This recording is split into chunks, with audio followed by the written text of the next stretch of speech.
I'm here to disrupt everything the diet and food industry has told you for years. What if you could stop obsessing over food and weight, understand exactly what your body really needs to thrive, all while learning how to feel empowered, confident, and in control? Hey there, I'm Carrie Lapoli, a certified nutritionist, award-winning educator, behavioral specialist, international speaker, and mom of two amazing college-age daughters. I'm here to help you disrupt everything the diet industry has told you about your health and your body. So here's the truth. Sure, what we put in our bodies matters, and it's more than just nutrition. As a nutritionist and a behavioral expert, I'm uniquely qualified to marry both the science of what our bodies need along with how to change your relationship with food, and all while realizing your value. I want to help teach you to reach your health, wellness, and yes, even weight loss goals with powerful conversations, science-backed strategies, and real talk. I'll teach you how to break free from the cycle of dieting, deprivation, and self-sabotage and start truly living. No more temporary fixes here, just sustainable wellness for you, your family, and your future that no one is talking about. You were not put on this earth to find the right diet, so it's time to stop living like you were. Join me each and every week as I share practical advice, a fresh perspective on the power of mindset, and tips that empower you to live your purpose, all while still enjoying the foods you love. And yeah, that even includes carbs. So if you want something different, you have to do something different. Consider me your something different. Welcome to the Diet Disruptors Podcast.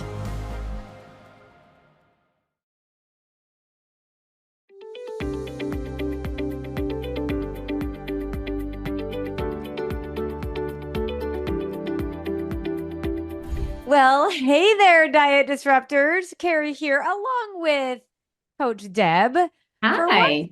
what's really weighing you down? This is a series of podcasts that Deb and I have committed to really help take you on a journey to understand that this whole quest for weighing a certain amount and believing that we will be confident when we weigh a certain amount is actually this whole facade. The diet industry has us believing that our value comes in the number and the scale, and that once we just lose the weight through one of those diets that we tried over and over and over again, we are going to live a skinny, happy, healthy life. And in all reality, it isn't the weight necessarily that's weighing you down.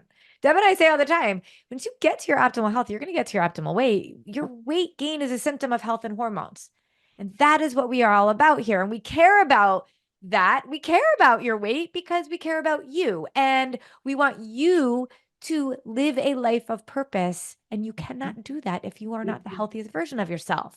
Nope. And so, Deb, I love this series because this isn't about necessarily just like what to eat. Now, we've talked about blood sugar stabilization, what to eat. We're both nutritionists. We're both very, very committed to people knowing how to fuel their bodies and not depriving them. But what's really weighing us down is more than just what we're putting in our mouth. Mm-hmm. It's our actions every day, right? The actions that the actions that make up our day are really the things that sort of make up who we are as people. So if we think about our daily schedule tells a lot about what we prioritize, what we value, and who we see ourselves as. Yeah. And that's what we're going to talk about today, because this series of podcasts, like we really needed to do this in a series because there was no social media post that I was going to be able to do that was just going to be like, this is what the real issue is. And anybody that says, do this one thing and you're going to be living this happy, healthy life, do the weight loss shot, do the hormone drops, do like spinach every morning and upside down while you're, blowing bubbles. Like That's a good one. I don't know, I just made that up. We just get sucked into all these little promises. And at the end of the day, like you just said, like how are we living our lives? What are we doing? We've done a bunch of different episodes now to look at a variety of aspects. And it all comes down to so much of what do we want and why do we want it? Yeah. And I think a big part of what's weighing us down is we don't actually have the answer to that. We've all been chasing weight loss because that's the agreed upon norm that you should be chasing after. Right. And nobody questions it. We just go after it. But what if what's really weighing us down is the fact that we are incredibly unhealthy? We are incredibly overtaxed. Stress is accumulating in record numbers in terms of how much is going on in our lives. Yeah. And could it be that all of these pieces are what's really weighing us down? We know that weight gain is a symptom, Yep. and we got to start digging into all these other pieces. So, how today we're really going to talk about our habits. Mm-hmm. Habits is something that Deb and I work with our clients with our health pros that we train with, because habits are at the core of Yeah. success. But again, it's like, what do you want and why do you want it? What does success mean? Mm-hmm. Deb, you were a chronic dieter. Mm-hmm. And so before, when Yep. you were that chronic dieter, what was success to you? Success was short-lived because I would be on a diet and then I would lose whatever weight I thought. And I don't honestly, Carrie, even know where that number came from. I Mm-hmm. think it was like, I think part of it was, okay, the pants that I have don't feel snug. So therefore, if I lose weight, I can fit into the pants that Right. I have. But it's funny because like when I think about it, it typically was like 10 pounds. But literally, where do we get that number from? Yeah. Like it's just this arbitrary number. And you think, oh, well, if I lose 10 pounds, I'll look better. If I lose 10 pounds, I'll feel better. If I lose 10 pounds, I don't know, magic fairies will do whatever, bestow upon me all of the things. Yep. But again, it's one of those things that you're just sort of chasing after. And so the success was very short-lived because it wasn't something that I could do long term. As we've talked about before, calorie deficits, I mean, we won't even, that's a whole other topic. Yep. But when you're putting your body at a deficit, your body's not getting what it needs. So you can't do it that for an extended period of time. And I now, I should have been asking then, like, can I do this forever? No. So you just do it for a short period of time. So your success is short lived because you can only do it for a short period of time. Right.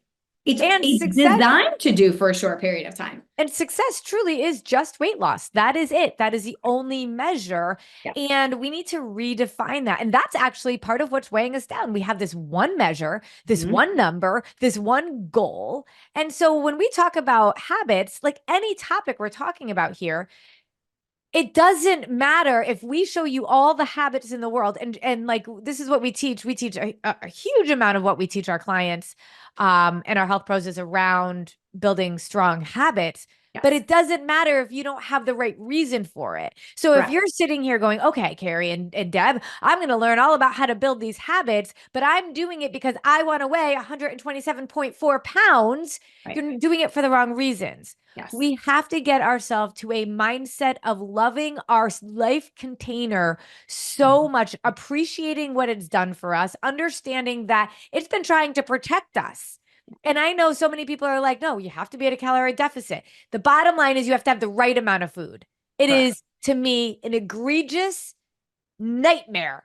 Yep. It is such a disservice to to women and men, to humans, to say deficit. We keep saying Yep. deficit, deficit, deficit. So what do we think? I got to eat less. I got to eat less. I got to eat Mhm. less. I got to move more. And then we just think that that's it. That's all we have to do. In all reality, we need to eat the right amount of food, not the deficit. So I digress on that. But let's get our thinking right, just like we try to do Yep. in every podcast episode. What do you want, but why do you want it? And Right. if you can't answer the why you want to lose 10 pounds and Right. really believe it, because don't tell me it's about confidence. We know plenty of larger women that exude confidence and plenty of smaller women that have no self-confidence whatsoever. Don't tell me it's because when you were that weight, you just felt good, right? Because it's all coming from the ego. Yeah. Are you healthy or not? How Yep. do you know that without a scale? Yeah. Okay. Yeah. That's what's so important, because you and I both know we have kids and we want to be around for them when they're older. We want to be really awesome, great grandparents and grandparents. We Yep. don't want to fall on the floor and not be able to get up. We don't Yep. want to die of metabolic disease like 90% of people are dying from in their 60s and 70s right now. We don't want to be a burden to our kids. And guess what? Weight loss comes when you actually focus on those things first. Yep. So we're going to talk about habits, but again, you got to get your brain in the right place. So Yep. as long as your brain is in the right place, you're good. Can you hear that? Do you hear Yeah. that? That's my dog. I hear, well, it's a hot topic. So lots of voices have My goodness, opinions about it. I always work with my dog in my office, and my dog is right now talking to me. So, Hmm.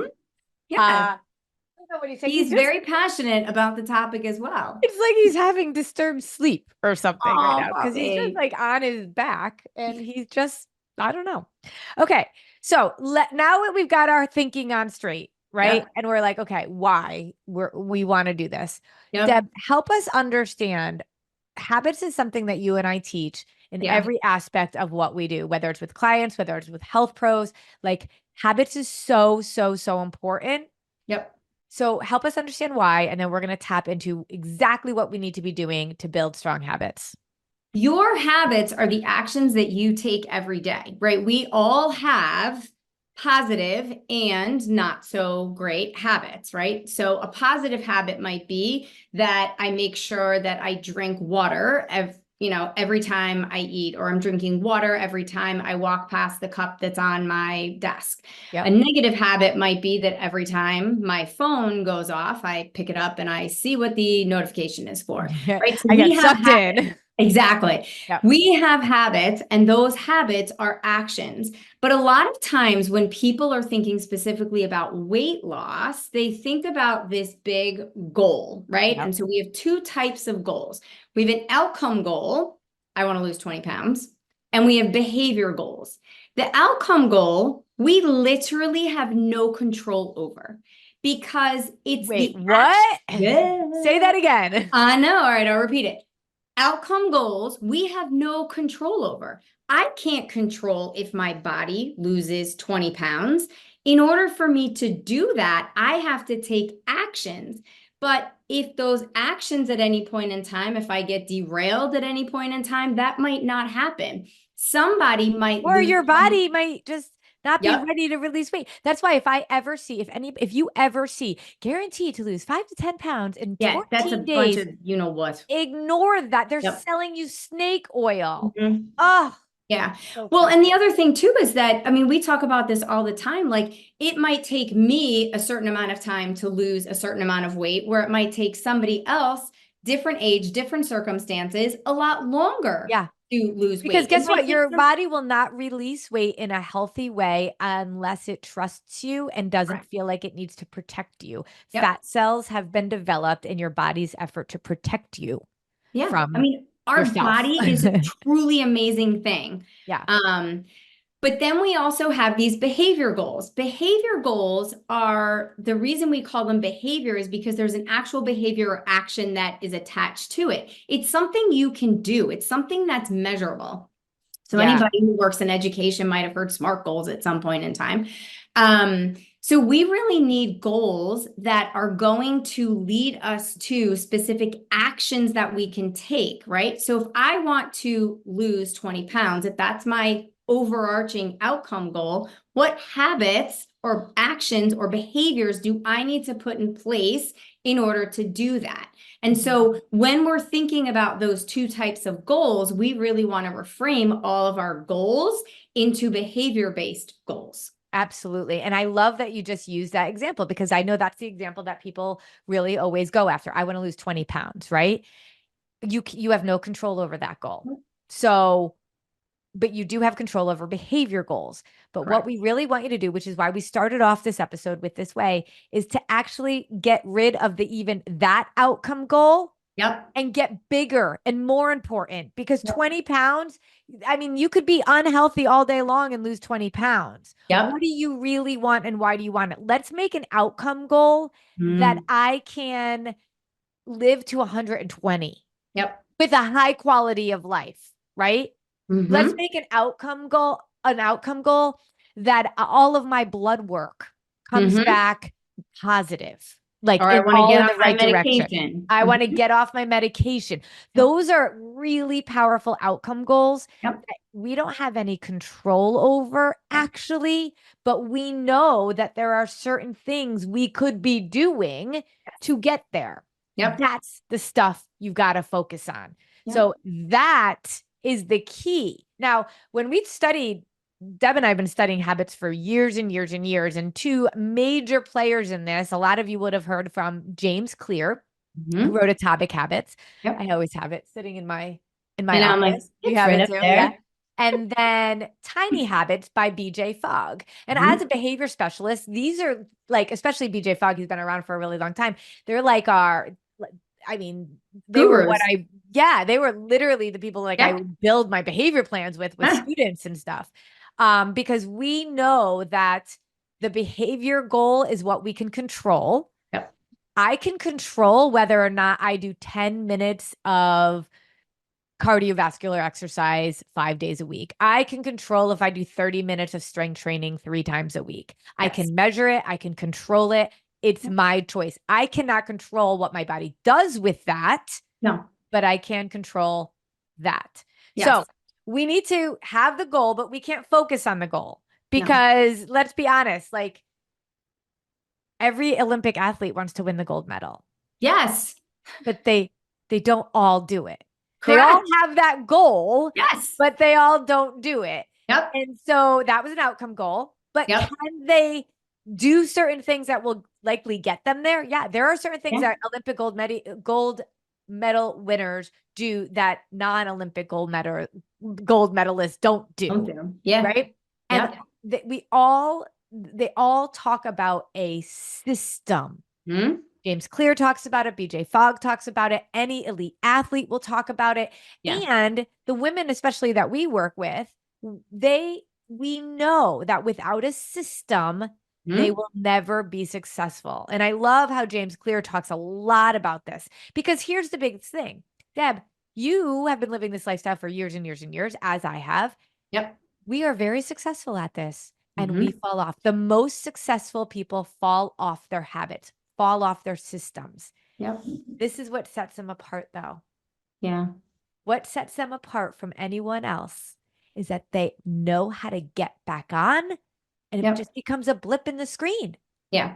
Right? So talk to us, Deb, about what we mean by systems, because again, it is not sheer willpower. It is not people that just show up for themselves and have all the discipline in the world and the rest of you don't. None of us have the discipline necessarily innate, but we have systems set up to make it so it's almost like we don't think about it. The real habit is actually letting slipping up become a habit. Yes, exactly. The real habit is just getting back on. Yeah. Yeah. So what do we need to think about when we're thinking about systems? Well, number one, I think a lot of people think that motivation is going to carry them. And quite honestly, motivation is only going to carry you so far, right? BJ Fogg talks about the motivation monkey, how motivation is fickle. And lots of people who actually study behavior change talk about motivation and how it's not going to carry you places. So part of the reason why we need to have systems in place is because when motivation fails, and perhaps because it will. It will. It always does. Let's stop pretending, oh, this time I'm going to be able to really stick with it. This time I really mean it. Think about how many times, like in January, it's like, oh, I'm going to do this. And gym memberships skyrocket. And then, like 5 days later, people are not going to the gym because they're not motivated by it anymore. So you need to have some sort of system. That system is going to set you up for success. So let's say you have one of your goals is to really think about like better health, right? So maybe you have a system of on Sundays, you are cutting up vegetables to make sure that you've got lots of choices. You've got the colors of the rainbow. You're cooking some chicken, right? So that might be a system that you put in place where you have a meal prepping system. Perhaps if you're thinking about, time management, right? A lot of us always say, well, how does so-and-so have this many hours in the day? It has to do with how they're managing their time. So maybe you're using a daily time blocker, right? And you're sitting down. We talk about morning time all the time and how you need to set your intentions for the day.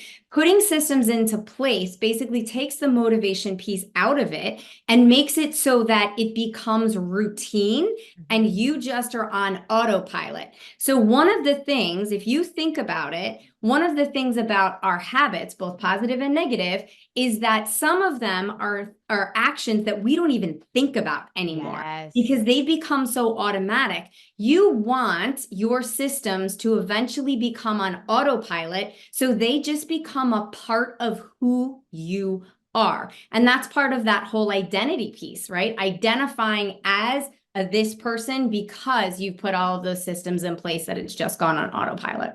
So James Clear has us asking 3 questions to ourselves. So we love this. We talk a lot about this when we work with clients. And this will really help determine, like, understanding that your goals are great, like you need them, but they're not sufficient. You will always fall to your lack of systems. Yes. And you will fall off. So just be aware of that. It's about getting back on. So the first one to ask yourself, can your current habits actually get you to where you say you want to be? Be honest with yourself. You know, like, you're planning on working out, but you never actually do. Yeah. Take a good audit of what your current habits are. Are you up late at night scrolling your phone? Are you hitting the snooze button and just not getting up? Like, you say you're going to work out in the morning, but you really never do. Are you, having 1, 2, 3 glasses of wine at night to unwind, realizing, like, I really could be doing other more productive things? Like, take an audit of what your current habits, and wherever your outcome goal is, are the things that you're doing right now, your behaviors right now, a straight line to those outcomes? Correct. If not, then you got to decide what you really want, because you're never going to get there doing what you're doing. So the second question then is, okay, what would a better system look like for the goals that you have? Right? Like, if you don't know how to do the things, if you don't know how to change a system or what system it should be there, how are you going to get there? And I think that's why we're so passionate about coaching. Because you can't, if you keep trying to change the things that you think you have to change, but you literally have no idea what that life looks like, how are you going to do it? This is why coaching to me is so, so, so important. I mean, what more important thing to invest in than actually coaching this to get through it? Because coaches are trained in how to help people vision cast or think about their future, thinking about, like, what does the healthiest version of me, we always talk about, what does the healthiest version of me look, say, do, believe.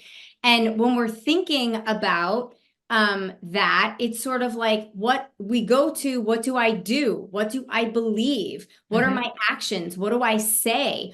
All of that's connected to, like, who you want to be. But that goal that you're going towards should have steps that are going to get you there. And if they're not future minded, and if it is just about the weight loss piece, that future is not going to be that far out, because at some point in time, as we all do when we are dieting, is because you get to that outcome, and then what are you supposed to do? Or you fall off because somebody places a piece of chocolate cake on your desk and you're like, I really want it.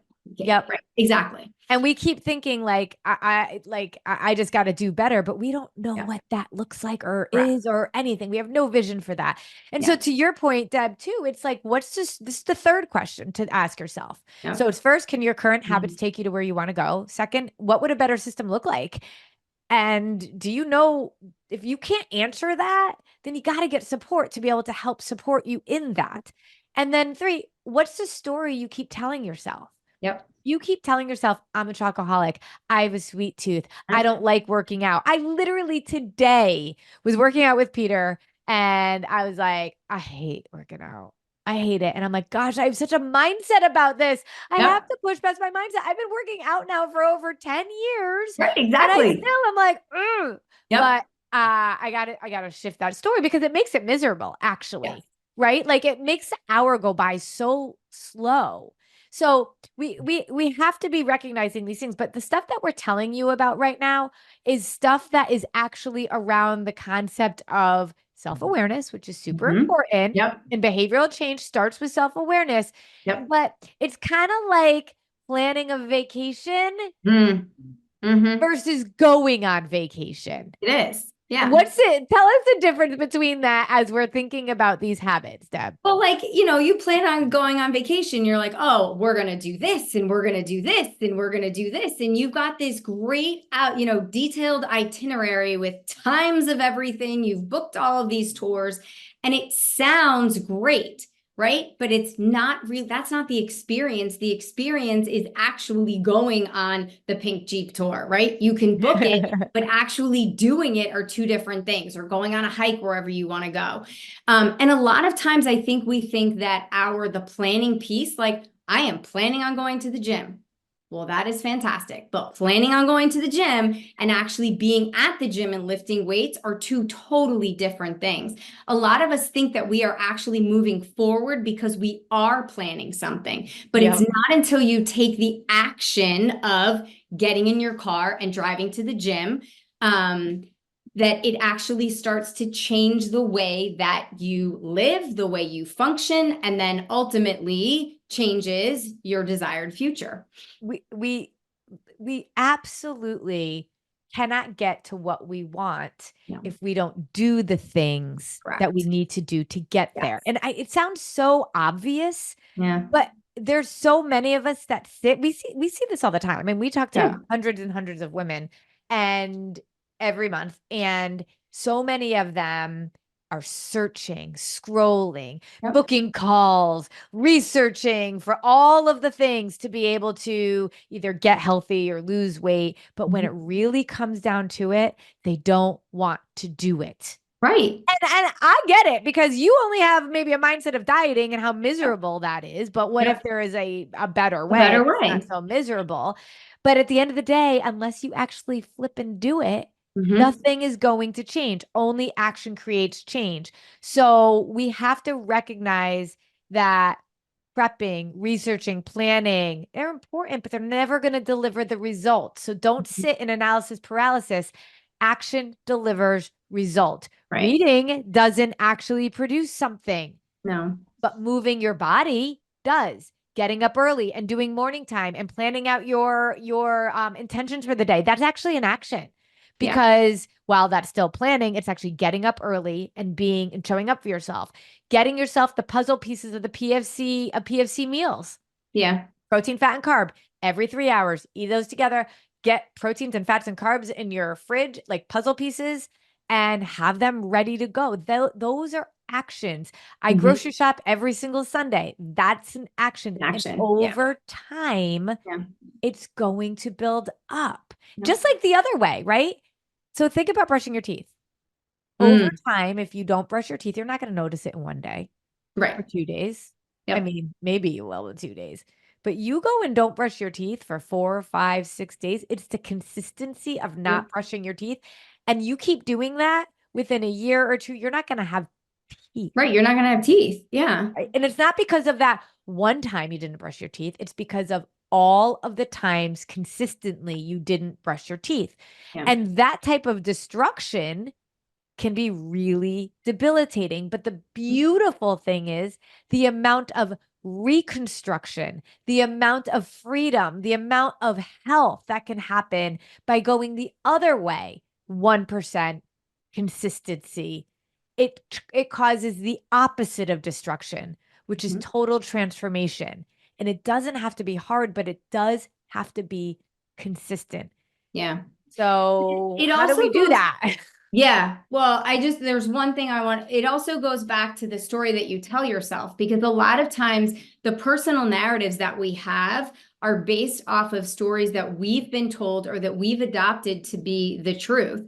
And so Mhm. you call them rackets, right? We have to Yep. think about what are our rackets, because a lot of times when you're thinking about that planning versus actual action, your racket could be that, oh, I'm planning, so therefore I'm in motion. Doing, yeah. But we need to stop ourselves and actually change the narrative and flip the narrative and be like, I'm not actually doing something until I'm actually doing something. So what do we need to do? So if we think about taking our actions, right? So I want to eat eat better. Well, what does that look like, right? We want to think about, okay, I want to make sure that I'm prioritizing protein. So how am I going to do that? I need to make sure that I have protein options in my fridge. I need to think about, making sure that I have vegetables and fruits and things like that.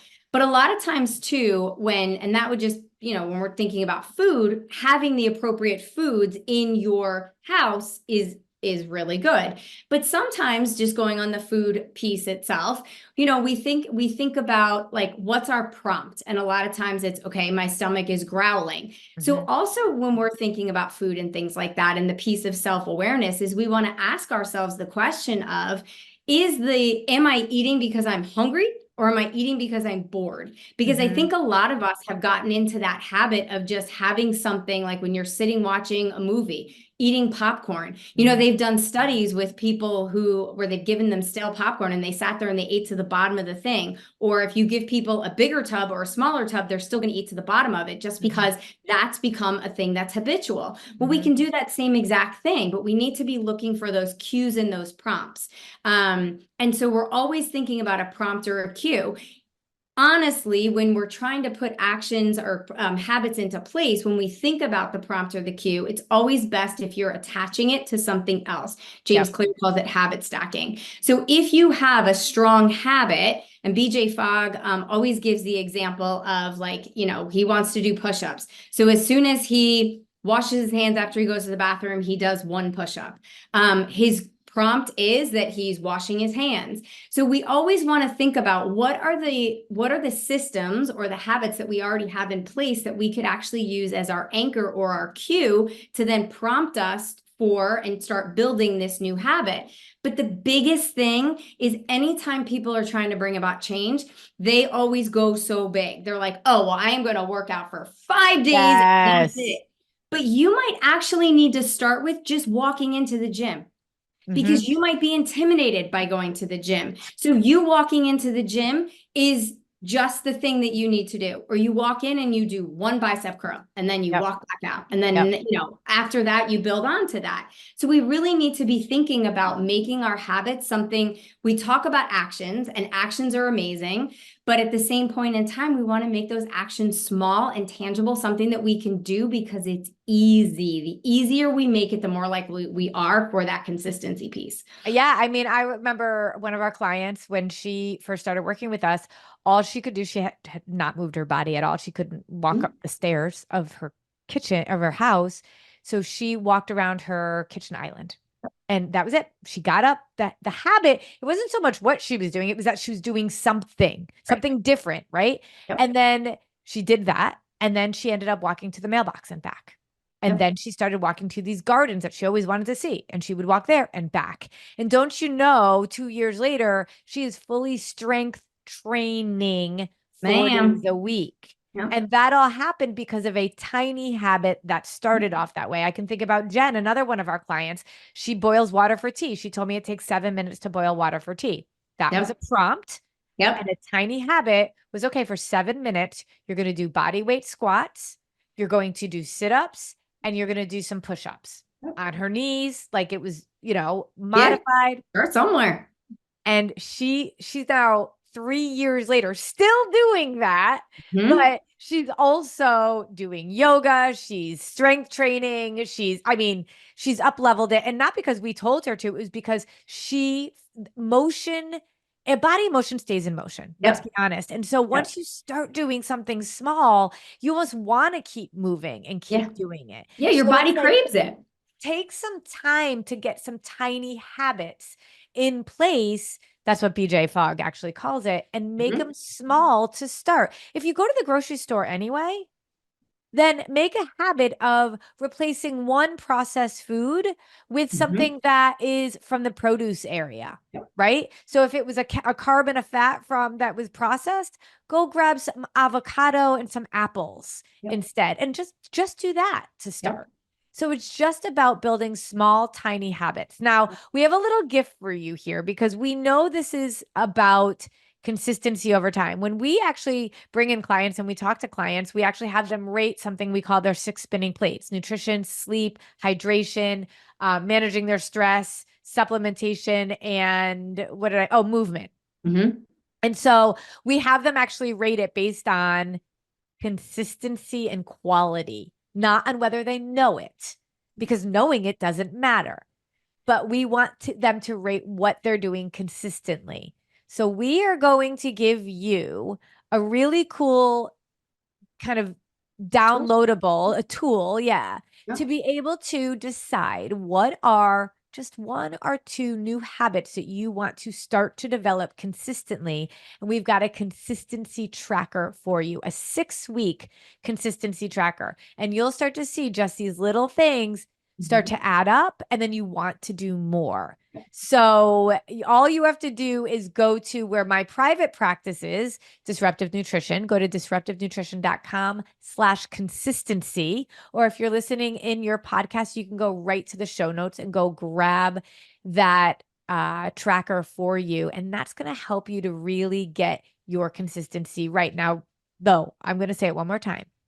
You got to go up all the way to really knowing what you want, but why you want it. So if Yeah. you're going to use a consistency tracker because you're obsessed with losing 12.4 pounds, I'm going to ask you to rethink that and start going bigger and more important, because you were here for a purpose, and it was not to weigh a certain amount, but it was to be the healthiest version of yourself so you can do the things you were put on this earth to do for as long as possible. Yeah. Don't forget that you were here for a purpose, Yep. and it was not to weigh a certain amount.